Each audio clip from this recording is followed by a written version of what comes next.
Dans les deux contes précédents, nous avons mis en évidence l'universalité des histoires à travers leurs symboles, et nous avons pris pour exemple la puissance portée par le nombre 7 pour exprimer le mystère de la vie, ses moments tragiques et ses réconciliations. Avec l'exemple de l'arbre, nous avons souligné son importance dans la transmission de la vie, qu'elle soit spirituelle ou sociale.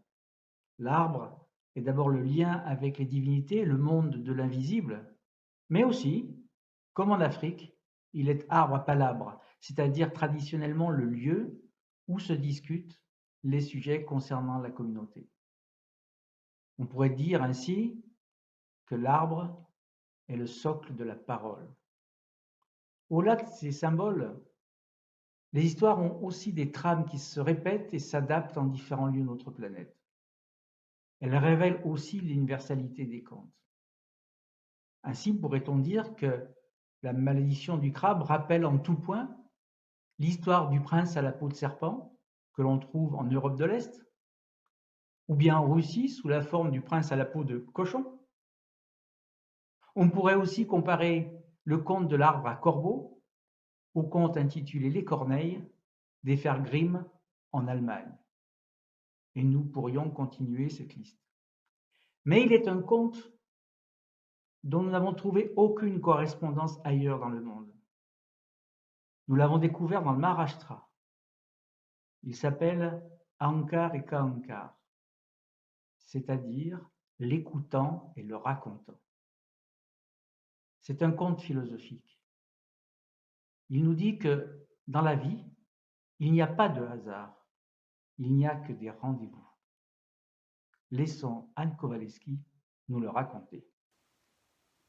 Dans ce pays-là, il y a des hommes que l'on appelle Kankar, ce qui veut dire racontant. Leur rôle est de transmettre le passé pour éclairer le présent. Leur rôle est de raconter des contes, des histoires, des fables. Il y a aussi des hommes que l'on appelle des Ahankar, ce qui veut dire écoutant. Et lorsque tout se passe bien, un racontant finit toujours par rencontrer un écoutant. Et dans un village, il y avait un racontant qui un jour dit à sa femme « Ma femme, ça fait longtemps que je n'ai pas raconté, je dois partir pour trouver un écoutant. » La femme n'a rien dit. Elle a fait cuire du riz et des lentilles, provision pour la route. Dans un autre village, un peu plus loin, la même scène exactement se produisait, mais entre un écoutant et sa femme. L'écoutant de dire « Ma femme, ça fait longtemps que je n'ai pas écouté, je dois partir pour trouver un racontant. » La femme n'a rien dit. Elle a fait cuire du riz et des lentilles, provision pour la route. Et les deux hommes se sont mis en route au même moment. Et dans la vie, il n'y a pas de hasard. Il n'y a que des rendez-vous. Et les deux hommes se sont retrouvés à la croisée des chemins. Ils ne se connaissaient pas, mais se sont reconnus. Chacun savait qu'il avait trouvé celui qu'il cherchait. Le racontant avait trouvé l'écoutant, l'écoutant avait trouvé le racontant. Ils se sont éloignés du chemin et se sont installés là, au bord de la rivière. Et là, ils ont fait ce qu'ils avaient à faire. Le racontant a raconté, l'écoutant a écouté. Raconter, écouter, raconter, écouter, raconter, écouter. Sans prendre le temps de manger, sans prendre le temps de dormir. Le racontant a raconté, l'écoutant a écouté. Raconter, écouter, raconter, écouter, raconter, écouter, raconter, écouter. Ils n'ont même pas vu les villageois qui venaient au bord de la rivière pour pêcher. Et d'ailleurs, les villageois, en les voyant tellement occupés à raconter et à écouter, eh bien se sont bien gardés de les déranger. Seulement voilà, à force de raconter, à force d'écouter, sans prendre le temps de manger, sans prendre le temps de dormir, eh bien un matin, ils se sont écroulés, morts. Morts d'épuisement d'avoir trop raconté, morts d'épuisement d'avoir trop écouté. Morts d'épuisement, mais certainement heureux, puisque les villageois les ont retrouvés le sourire aux lèvres. On a ramené les corps au village. Et là, il a été décidé de les enterrer. Les villageois ont dit, si jamais un jour quelqu'un vient à leur recherche et les réclame, eh bien il sera toujours possible de leur rendre les corps. Et c'est ce qui a été fait. Racontant et écoutant ont été enterrés au village, côte à côte. Et le temps a passé. Et les villageois en ont presque oublié ces deux hommes étranges. Mais pendant ce temps, la femme du racontant et la femme de l'écoutant s'inquiétaient. Oh, bien sûr, elles avaient l'habitude des absences de leur mari, mais quand même, ils étaient déjà partis depuis bien, bien longtemps. Alors, elles ont décidé de partir à la recherche de leur mari. Et c'est le même jour que les deux femmes sont parties. Et dans la vie, il n'y a pas de hasard. Il n'y a que des rendez-vous.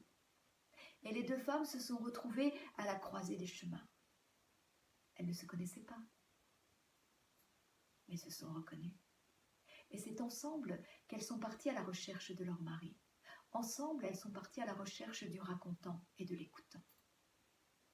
Et à force de marcher, de questionner, de chercher, elles ont fini par arriver dans le village où était enterré leur mari. Seulement voilà, leur mari était enterré depuis tellement, tellement de temps que là, dans la terre, il ne restait que 2 squelettes. Et comment reconnaître le squelette d'un racontant du squelette d'un écoutant? Personne ne le savait, pas même les femmes. Alors elles sont reparties toutes les deux avec les 2 squelettes. Et c'est en passant près d'un étang qu'elles ont eu une idée, la même idée au même moment. La femme du racontant a dit à la femme de l'écoutant, « Écoute, jetons les os dans l'eau. Mon mari, le racontant, lorsqu'il raconte les histoires, il transmet de l'énergie au service de la vie. Et ton mari, l'écoutant, reçoit cette énergie. Donc il est juste que celui qui transmet et qui donne s'allège, et celui qui reçoit devient plus lourd d'autant. » La femme de l'écoutant a souri.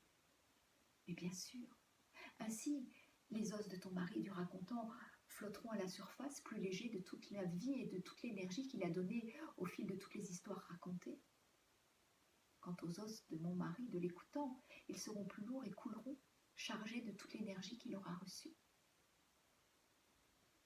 Les femmes ont jeté les squelettes dans l'eau, et les choses se sont passées exactement comme elles avaient prévu.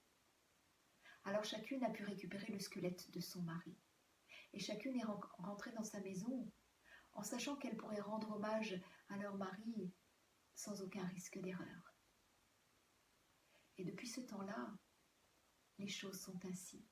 Les racontants continuent à raconter, à transmettre de l'énergie à travers les contes, les fables et les histoires. Quant aux écoutants, ils reçoivent toute cette énergie qui éclaire le monde.